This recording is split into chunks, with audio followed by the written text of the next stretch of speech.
So the Democrats have no leader. They have no plan. The DNC chair election is this Saturday. And now we need to ask ourselves, do the Democrats really want change? Do they want it? I want to give a huge shout out to Case Study QB, who's wrongly being censored. Let's play this video for everybody to see firsthand.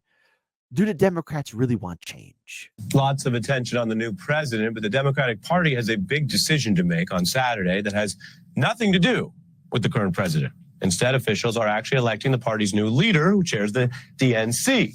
It's an important post. You usually see that person a lot and learn about them once they have the job, especially for a party in the wilderness right now. And Jon Stewart was just discussing all of that with AOC. If you ask a working class American or just any normal American, what is a Democrat? What do they stand for? They will not really be able to give you a clear answer. I believe that we need to be a party of brawlers for the working class. There you go. Brawling for the brawling for the working class.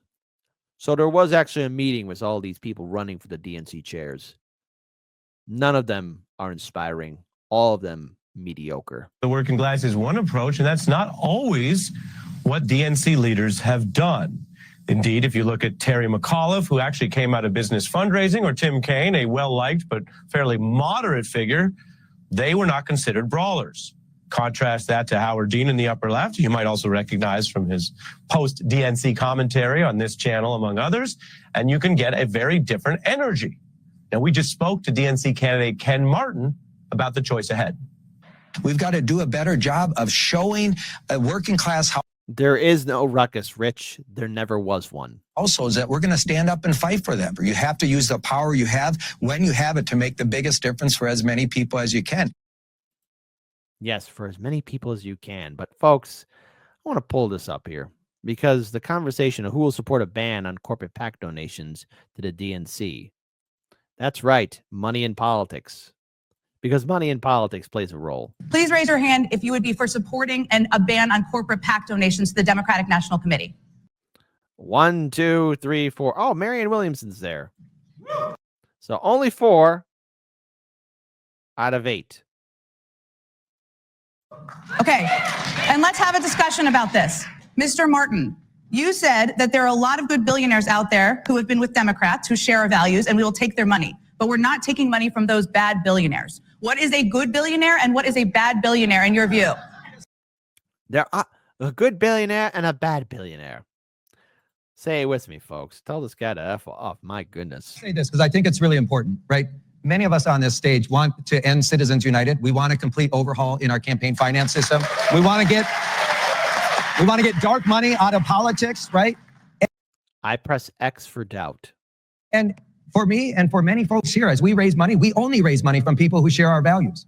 I will make this commitment to everyone. I will work my ass off to make sure we push to get the corrosive impact of money out of politics. We've got to change this. We raised and spent over $10 billion just last year in 2024 on elections on the Democratic side. And the presidential race, $2.5 billion. It's obscene. We've got to reverse course. We also have to win elections, not at any expense. We got to get dark money out of politics. We got to end Citizens United. We need a complete overhaul of our campaign finances. And my commitment is we will not take money from corporations that are union busting. We will not take money from corporations that are polluting our planet. We will only take money from people who share our values. That's a DNC that I'm going to lead. Listen to the liberal sheep. Bah.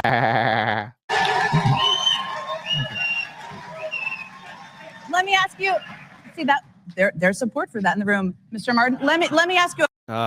BSDNC. Don't you love the fact that that network's actually going under? Now, CNN's sinking faster than them, but whenever this was brought up on their platform, they would dismiss it or say, no, you can't get money out of politics. The billionaires are doing nothing wrong. A follow-up question, because clearly there's a lot of passion on the climate crisis. I think that's a concern everybody on this stage shares. Will you take any money from oil and gas companies? No. And look, is there anyone on this stage who would take money from oil and gas companies? Let me just ask this. Is there anybody on the stage who would take money from oil and gas companies as the DNC chair? Okay. Oh, don't you dare lie. Don't you dare lie. None of you. They would.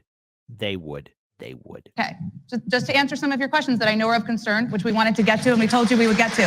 Okay, let me ask you, Mr. Wickler, You didn't raise your hand either. I just read a statement that Mr. Martin made. What were you thinking? You've raised a lot of money for the Wisconsin Democratic Party when you heard him say that. And do you agree with his assessment? Do you have any differences on how you would approach fundraising? We're in a moment when our country is spinning out into oligarchy. The richest people in the world are part of the Trump administration, trying to shred the way our government works, hand off chunks to the ultra wealthy, and rig our system against everyone else. And to fight back, we need all the help that we can get. We need to work with the union movement. We need to work with small donors. We need people who have money that they can give so we can fight for working people to make this a country that works for all of us, no matter what we look like or where we live. And we cannot lie down while Republicans punch us in the face. This is a fight. And this is a fight that in Wisconsin, it's taken record fundraising for us to fight back against some of the biggest Republican donors in America, who poured $29 million into a super PAC in order to defeat Mandela Barnes. He lost by 1 percentage point. Now look, we totally agree. We need to end Citizens United. We need to get dark money out of politics. We need fundamental campaign finance reform. But to do that, we need to win enough elections that we can change our laws. You know, that's code word for help us win. Oh, we won. No, we can't do it. We're sorry. And they close the door right in your face. In fact, if you were to ever bring this up to the Democrats or to the DNC chair, you want to know what they'd say? Hey, Democrats, are you really going to help us get money out of politics and change things up and start listening to voters?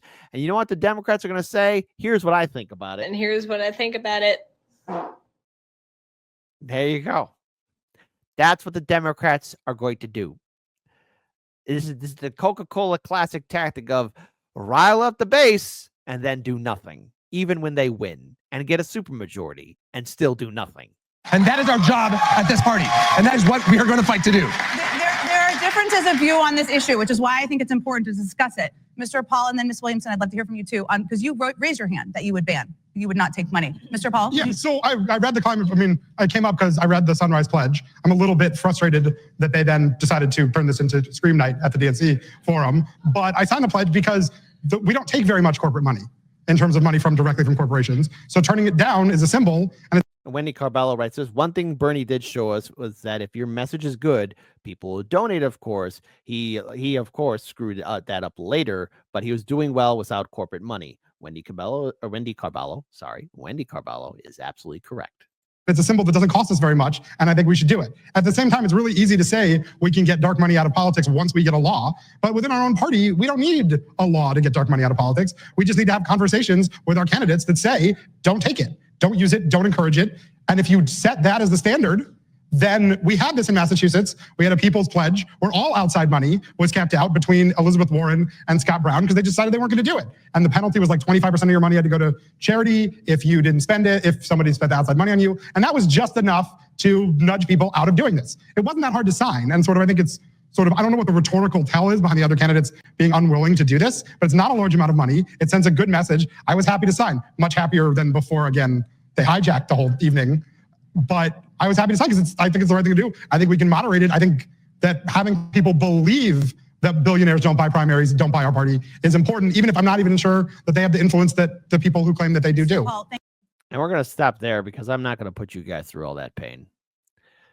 This is a standard tactic that Democrats do, and they haven't learned anything. We'll find out who becomes or who they'll be selecting as their DNC chair over the weekend very soon, hopefully. But nothing's going to change because whoever runs the DNC chair, they're not running the show.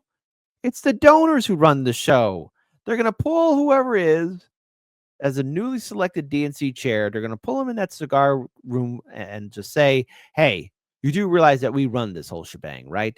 Because as has been proven by a lot of people in independent media, hey, it turns out that they're a private club.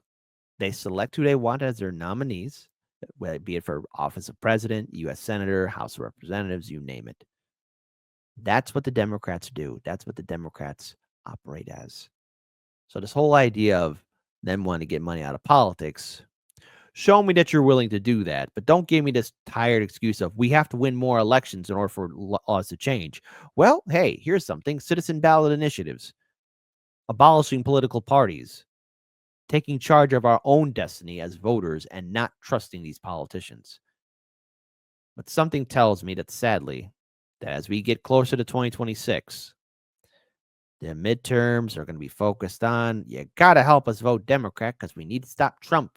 What about money in politics? We'll talk about that later. What about Medicare for all? We'll talk about that later. What about student debt forgiveness? We'll talk about that later. What about infrastructure falling apart? We'll talk about that later. And if the Democrats do win, hey, are we going to do any of these things? And you know what they're going to say to you?